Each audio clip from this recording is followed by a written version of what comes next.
할렐루야.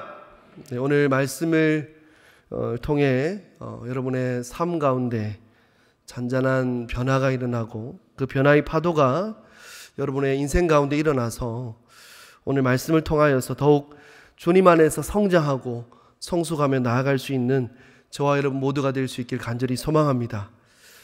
나아가 오늘 말씀을 제목처럼 거듭난 그러한 사람으로서 우리 모습을 돌아보고 하나님께서 기뻐하시는 자들로서 온전히 세워질 수 있는 우리 모두가 될 수 있길 간절히 소망합니다.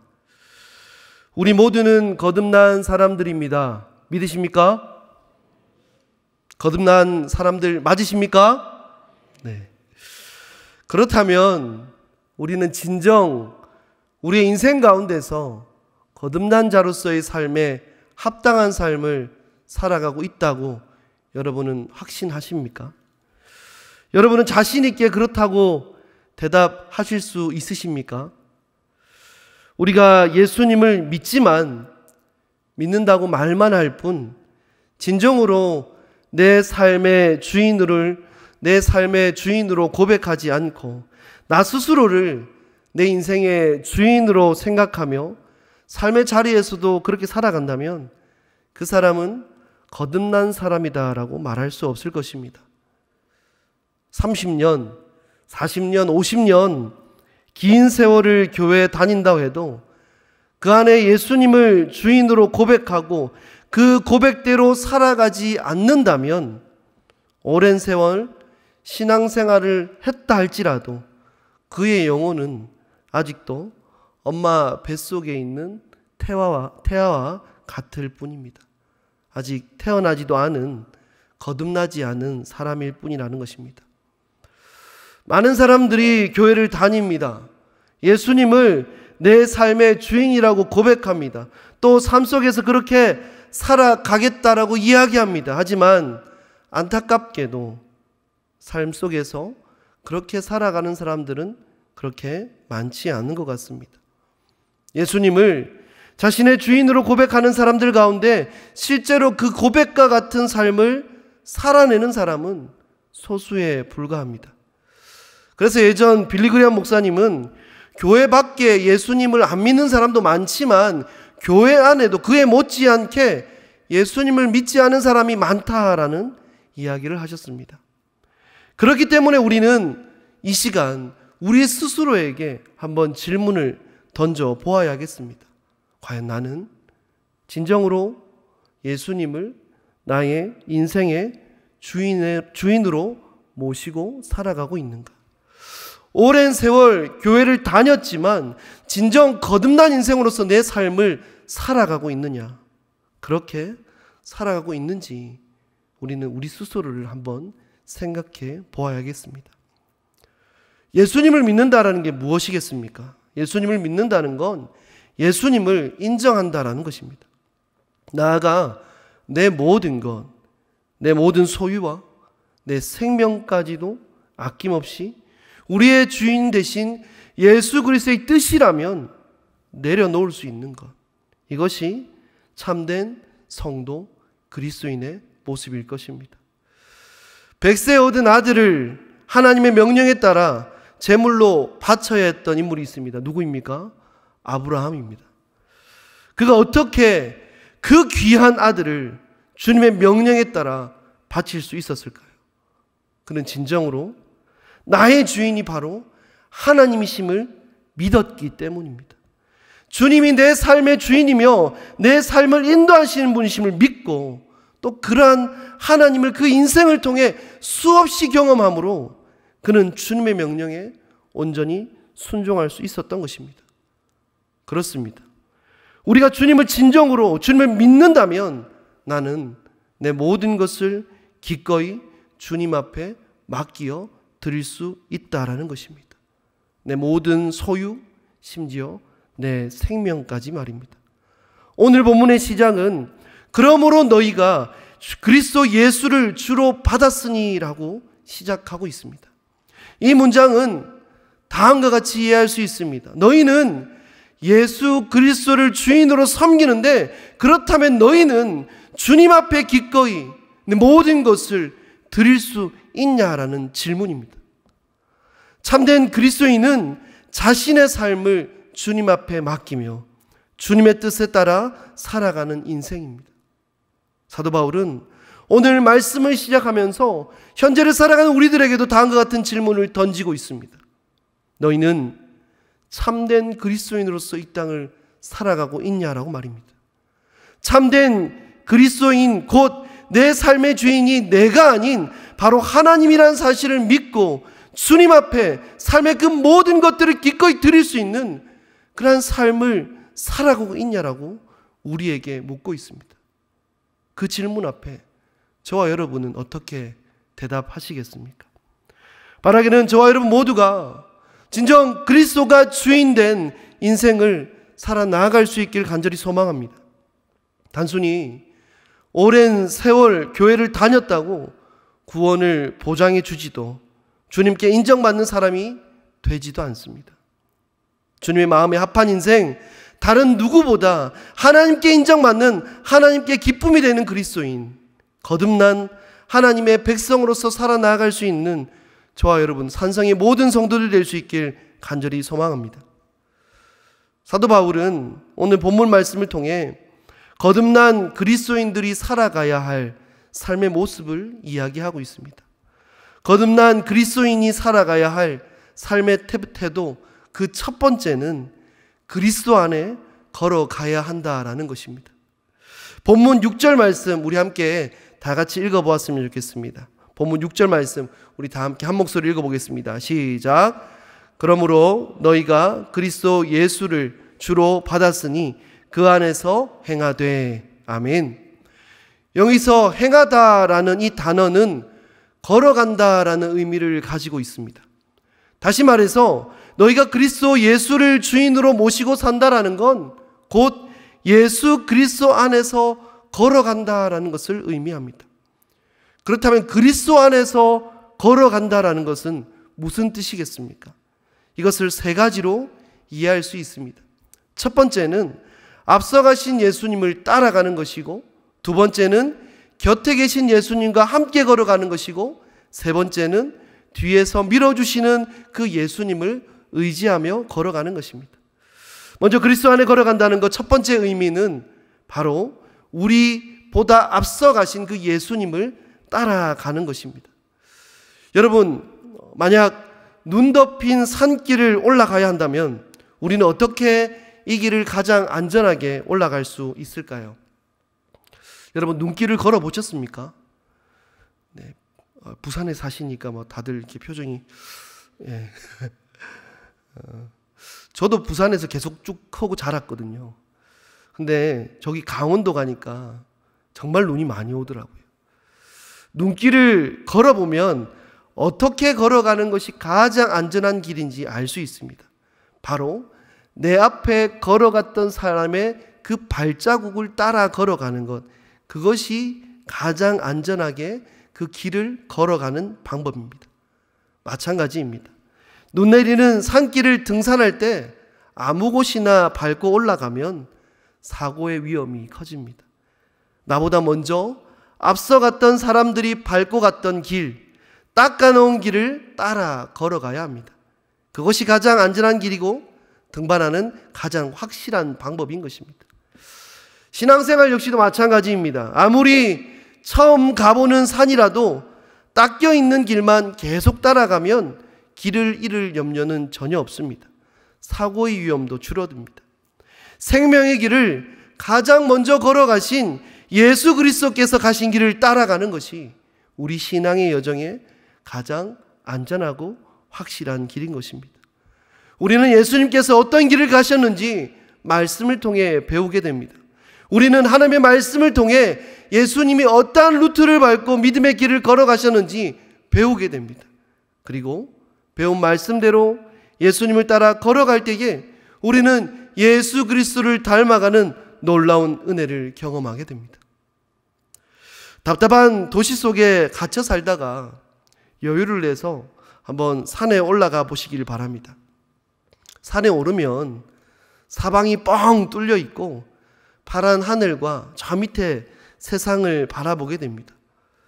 우리는 그 순간 아주 기분 좋은 시원함과 탁 트인 경관을 마주하게 됩니다. 그리고 그 속에서 희열과 기쁨을 느낍니다. 저는 예수님을 따라 살아가는 삶 속에서도 이러한 기쁨이 있다라고 생각합니다. 세상 속에서 지지고 볶다가 살아가다 보면 마음이 답답합니다. 이렇게 사는 것이 맞는지 싶을 때도 있습니다. 하지만 예수님께서 가신 길을 따라 걸어가는 인생은 삶에 확신이 있습니다. 그래서 행복합니다. 세상 사람들이 알지 못하는 하나님 나라에 대한 소망과 기쁨이 그의 마음속에 자리 잡고 있기 때문입니다.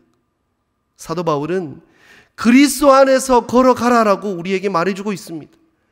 예수 그리스도의 길을 따라가는 것입니다. 저와 여러분 모두가 예수님의 그 길을 따라갈 수 있기를 간절히 소망합니다. 예수님께서 가신 그 길을 따라 믿음의 인생길을 걸어가 세상이 줄 수 없는 기쁨과 평안을 누리며 살아나갈 수 있는 우리 모두가 될 수 있길 바랍니다. 그리스도 안에 걸어간다라는 두 번째 의미는 우리 곁에 계신 예수님과 함께 걸어가는 것입니다. 우리 인생길이라는 것이 혼자 걸어가면 편할 것 같지만 사실 많이 외롭습니다. 그래서 사람들은 누구나 인생의 동반자를 찾습니다. 동반자는 내 배우자가 되기도 하고 친한 형제 자매가 되기도 하고 또한 친한 친구가 되기도 합니다. 같은 여가 생활이나 취미 활동을 공유하는 사람들도 동반자가 되기도 합니다. 인생이란 혼자보다 함께 걸어가는 것이 더 즐겁기 때문입니다. 어떤 분들은 신앙생활하는 것이 재미없다라고 말씀하십니다. 신앙생활에 기쁨이 없다라고 이야기합니다. 그 이유가 무엇이겠습니까? 바로 예수님과 동행하지 않기 때문입니다. 예수님과 동행하는 사람은 초막이나 궁궐이나 내 주 예수 모신 곳이 그 어디나 하늘나라입니다. 삶이 힘들고 어려운 순간에도 주님과 동행하는 사람에게는 세상이 주지 못하는 위로와 평안이 찾아오기 때문입니다. 그렇다면 우리는 어떻게 예수님과 함께 걸어갈 수 있을까요? 해답은 바로 여러분이 너무나 잘 알고 있습니다. 무엇입니까? 말씀과 기도입니다. 순간순간마다 기도하며 주님의 이름을 부를 때에 주님은 우리 가운데 함께 하시며 우리의 인생 가운데 역사하여 주십니다. 눈에 보이진 않지만 주님이 늘 내 편 되어 주심을 믿으며 주님께 기도하며 내 모든 삶을 내어놓고 나아갈 때에 주님은 말씀하시며 우리의 인생을 붙잡아 주시고 그 걸어갈 길들 가운데 함께하여 주신다라는 사실입니다. 시편 1편 말씀을 보면 여호와의 율법을 즐거워하여 그 율법을 주야로 묵상하는 사람이 복이 있다라고 기록하고 있습니다. 예수님과 함께 걷는 삶을 살아가는 그리스도인이야말로 이 세상에서 가장 행복한 사람입니다. 저와 여러분 모두가 늘 예수님을 생각하며 기도와 말씀으로 주님과 함께 믿음의 길을 걸어 나아갈 수 있길 간절히 소망합니다. 그러므로 세상에서 가장 행복한 삶을 살아갈 수 있는 우리 모두가 될 수 있길 바랍니다. 세 번째로 그리스도 안에 걸어간다는 것.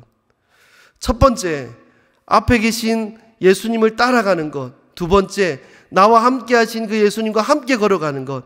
그리고 세 번째는 바로 나의 등 뒤에서 그 등을 밀어주시는 예수님을 의지하며 걸어가는 것이 바로 그리스도 안에서 걸어간다라는 의미입니다. 신앙생활을 하다 보면 중간중간 포기하고 싶은 순간들이 있습니다. 하나님의 뜻대로 사는 것보다 세상 친구들처럼 살아가는 것이 더 즐겁고 재미나게 보이기도 합니다. 때로는 인생의 무게를 내 스스로 감당하기 힘들어서 삶 자체를 포기하고 싶은 순간들도 있습니다. 그때마다 우리는 우리의 등 뒤에서 여전히 나를 밀어주시고 나를 사랑하시고 나를 믿어주시는 주님의 역사를 느끼게 됩니다. 여러분 군대에서 행군해 보셨습니까? 네, 죄송합니다. 네, 제가 여성 우리 성도님들을 쳐다보니까 되게 그렇게 안 좋은 모습으로 말씀하시는데 생각하시는데 죄송합니다. 저도 이렇게 보아도 군대를 다녀왔습니다. 군대에서 이게 완전 군장을 하고요. 행군을 하면 얼마나 힘들지 모르겠습니다. 그런데 완전군장을 하고 계속 걷다 보면 꼭 저 뒤쪽에서 또는 앞쪽에서 한두 명씩 처지는 그러한 병사들이 있습니다. 그러할 때에 진정한 전우애가 보이기 시작합니다. 누군가 힘들어서 주저앉으려고 하고 뒤처지려고 할 때에 그 병사의 뒤에서 누군가 밀어주고 있습니다. 또는 어떠한 병사는 그 앞에 힘들어하는 그 병사의 그 군장을 앞뒤로 짊어매고 가는 모습들을 보여주고 있습니다. 그러면 힘들어도 포기하고 싶어도 그 전우의 손길이 힘이 되어서 한 걸음 한 걸음 또 걸어가고 가파른 산을 올라 넘어갈 수 있게 됩니다. 우리가 잘 아는 복음성가 중에서 일어나 걸어라라는 그 복음성가에 이러한 가사가 있습니다. 나의 등 뒤에서 나를 도우시는 주, 나의 인생길에서 지치고 고나여 매일처럼 주저앉고 싶을 때 나를 밀어주시네. 일어나 걸어라 내가 새 힘을 주리니 일어나 걸어라 내 너를 도우리. 사람은 누구나 힘들고 어려운 순간이 되면 세상에 나 혼자인 것처럼 외로움을 느끼게 됩니다. 하지만 사실 우리는 혼자가 아닙니다. 지금도 주님께서 이 가파른 인생길, 고난의 언덕 끝까지 잘 넘어갈 수 있도록 우리를 등 뒤에서 밀어주고 계십니다. 주저앉고 싶을 정도로 삶이 지치고 힘들어도 우리 주님께서 우리의 뒤에서 은혜의 손길로 밀어주시며 또다시 한 걸음 한 걸음 전진해 나아갈 수 있도록 힘을 주신다라는 것입니다. 그래서 나중에 시간이 지나고 나의 인생길을, 우리의 인생길을 뒤돌아보면 내가 저 가파른 길을 어떻게 통과했나? 아, 그때 주님이 나를 도와주셨구나. 내 등 뒤에서 주님이 은혜의 두 손으로 나를 밀어주셨구나. 그렇게 깨닫게 된다는 것입니다. 시편 121편 1절과 3절 말씀인데요. 우리 함께 다 같이 한번 읽어보았으면 좋겠습니다. 시편 121편 1절과 3절 말씀입니다. 함께 읽어보겠습니다. 시작. 내가 산을 향하여 눈을 들리라. 나의 도움이 어디서 올까? 나의 도움은 천지를 지으신 여호와에게서로다. 여호와께서 너를 실족하지 아니하게 하시며 너를 지키시는 이가 졸지 아니하시리로다. 아멘. 힘들어도 주님께서 지금 나와 함께하여 주십니다. 주님께서 졸지도 않고 우리를 늘 보살피시며 실족하지 않게 우리를 지켜주십니다. 그렇습니다. 주님께서 힘 주시면 우리는 주와 함께 걸어 나아갈 수 있습니다. 우리는 날마다 그리스도 예수 안에서 걸어가야 합니다. 어제 걸었다고 해서 오늘 쉬는 것이 아닙니다. 구원받은 주님의 사람들은 주님 다시 오실 그날까지 계속해서 그리스도 안에서 걸어 나아가야 하는 것입니다. 우리의 앞에서 우리와 함께 그리고 우리의 등 뒤에서 우리에게 힘과 능력을 허락하신 주님과 함께 믿음의 길을 걸어 나아갈 수 있는 우리 모두가 될 수 있길 간절히 소망합니다. 주님 안에서 우리의 주인 되신 주님과 함께 믿음의 길을 걸어가므로 저와 여러분 모든 인생이 참된 기쁨과 그러한 은혜와 평강을 누릴 수 있길 소망합니다. 거듭난 삶의 두 번째 모습은 그리스도 안에 뿌리 내리고 세움을 입어야 한다는 것입니다. 우리 본문 7절 말씀을 다 함께 읽어보겠습니다. 7절 말씀입니다. 시작. 그 안에 뿌리를 박으며 세움을 받아 교훈을 받은 대로 믿음에 굳게 서서 감사함을 넘치게 하라. 아멘. 나무가 잘 자라기 위해서 뿌리를 깊이 내려야 합니다. 뿌리 깊은 나무는 기반이 든든하기 때문에 비바람이 몰아쳐도 쉽게 쓰러지거나 좀처럼 흔들림 없이 굳건히 그 자리를 지키고 있습니다. 뿌리가 땅속 깊이 뻗어갈수록 나무는 바람에도 흔들리지 않고 꽃도 좋아지고 좋은 열매를 맺어 진다라는 것입니다. 우리의 신앙생활 역시 마찬가지입니다. 우리의 삶이 예수 그리스도 안에 깊이 뿌리 내리지 않으면 각종 시련과 유혹에 이리저리 흔들리는 신앙생활을 할 수밖에 없습니다. 그리스도 예수 안에 내린 뿌리가 얕으면 재물의 유혹이 찾아올 때에 신앙의 양심을 지키지 못하고 마구 흔들리게 됩니다. 그리스도 예수 안에 내린 뿌리가 얕으면 죄악이 주는 그 쾌락에 쉽게 굴복할 수밖에 없습니다.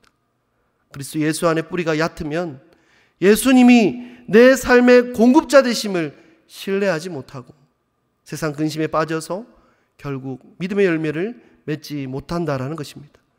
그렇다면 우리는 어떻게 이 그리스도 예수 안에 믿음의 그 뿌리를 굳게 내릴 수 있겠습니까? 하나님 말씀으로 우리는 그리스도 안에 깊이 뿌리를 내릴 수 있습니다. 그러므로 우리는 주님의 말씀을 날마다 배워야 합니다. 그리고 하나님 앞에 날마다 기도해야 됩니다. 이것이 곧 그리스도 안에 뿌리 깊이 내릴 수 있는 그러한 비결이라는 것입니다. 아름다운 열매 맺는 좋은 나무가 되기 위해서 뿌리를 깊이 내려야 하듯이 우리 그리스도인들도 좋은 열매 맺는 그리스도인이 되기 위해서 예수 안에 깊이 뿌리 내려야 합니다. 시냇물이 시냇가에 심은 나무가 사시사철 푸르고 철을 따라 아름다운 열매를 맺는 것 같이 우리도 예수 안에 뿌리 내리고 살아갈 때에 아름다운 열매와 복된 삶을 살아갈 수 있게 되는 것입니다. 그리고 이어서 사도 바울은 본문 7절을 통해 우리가 그리스도 안에 뿌리를 내리고 세움을 입으라라고 고백하고 있습니다. 나무가 땅 아래로만 뿌리 내리면 되겠습니까? 아닙니다. 땅 위로 줄기도 자라고 가지도 뻗어가고 푸른 잎사귀도 맺고 향기로운 꽃도 피고 아름다운 열매도 맺어야 좋은 나무입니다. 7절에서 세움을 입는다라는 말은 건축물이 세워지는 모습을 상징합니다. 건축물을 짓기 위해서 기초공사가 튼튼히 진행되면 이제 그 건물 위에 건물을 높이 지어가야 하는 것입니다. 우리의 신앙생활 역시 그렇습니다. 그리스도 안에 뿌리를 내렸으면 이제 위로 건물을 세워가듯이 계속해서 그리스도 안에서 자라가야 합니다. 어떻게 세움을 입을 수 있겠습니까? 어떻게 하면 우리가 그리스도 안에서 계속해서 자라날 수 있겠습니까? 답은 아까와 동일합니다. 말씀을 통해 하나님의 뜻이 우리 가운데 주어진 대로 날마다 순종하는 삶을 살아 나아갈 때 우리는 주님 안에서 자라 나아가는 것입니다. 순종 없는 그리스도인에게는 성장이 있을 수 없습니다. 우리가 주님의 말씀에 순종하며 살아갈수록 우리의 삶은 더욱 성장하게 되는 것입니다. 그러므로 주님의 말씀은 우리의 인생의 등불이며 우리 인생의 길에 빛이 된다는 사실을 우리 모두가 기억할 수 있어야 되겠습니다. 주님의 말씀에 순종하며 주님의 말씀을 따라 살아갈 때에 우리는 결코 무너지지 않는 인생을 살아 나아갈 수 있다는 것입니다. 이제 말씀을 정리하겠습니다. 그리스도 예수를 주인으로 고백하는 사람은 우리가 어떻게 살아가야 되느냐, 오늘 말씀을 통해 다시금 생각해 볼 수 있었습니다. 거듭난 사람은 그리스도 안에 걸어가는 삶, 그리스도 안에 뿌리 내리고 세움을 입는 삶입니다. 그리고 이러한 인생 가운데 참된 감사가 넘쳐난다는 사실입니다. 오늘 본문 마지막을 보면 사도 바울은 다음과 같이 고백합니다. 감사함을 넘치게 하라. 여기서 말하는 감사는 어떠한 외부적인 환경이나 상황에 따른 감사가 아닙니다. 내가 잘 되었다고, 내가 일이 잘 풀렸다고, 내가 겉으로 보이는 것들이 어떠한 좋은 면이 좋게 되었다라고 그것 때문에 감사하는 것을 말하지 않습니다. 참된 감사는 오직 예수 그리스도로 말미암아 감사하는 감사인 것입니다. 예수 안에 있는 우리들의 삶을 하나님께서 돌보시고 보호하시고 가장 좋은 길로 인도해 주심을 신뢰하는 믿음에서 우러나오는 감사인 것입니다. 현재 우리가 처한 상황이나 환경이 좋지 아니할지라도 그리스도 예수 안에서 풍성한 삶을 살아가는 사람에게는 감사하며 살아갈 수 있는 힘과 능력이 주어진다는 것입니다. 하나님에 대한 믿음이 있는 자만이 진실한 감사를 할 수 있습니다. 지금까지 내 삶에 베풀어 주신 하나님의 은혜에 감사할 뿐만 아니라 앞으로의 인생 가운데 베풀어 주실 그 은혜에 감사할 수 있길 바랍니다. 불안과 염려가 가득한 이 세상에서 감사로 넘치는 삶을 사는 것은 신실한 하나님 그 안에서만 가득한 것임을 우리가 기억할 수 있길 바랍니다. 사랑하는 산성의 성도 여러분, 저와 여러분 모두가 진정으로 거듭난 자의 합당한 인생을 살아갈 수 있길 바랍니다. 주님과 함께 믿음의 길을 걸어가고 또 주님 안에서 그 믿음의 뿌리를 내리고 어떠한 상황 가운데서도 감사할 수 있는, 주님 한 분만으로 만족하며 주님 안에서 기쁨으로 평안한 삶을 살아낼 수 있는 저와 여러분이 될 수 있길 소망합니다. 하나님 나라에 가는 그날까지 진정으로 거듭난 자로서 거듭난 자의 합당한 믿음의 삶을 살아낼 수 있는 저와 여러분 모두가 될 수 있길 주님의 이름으로 간절히 축복합니다.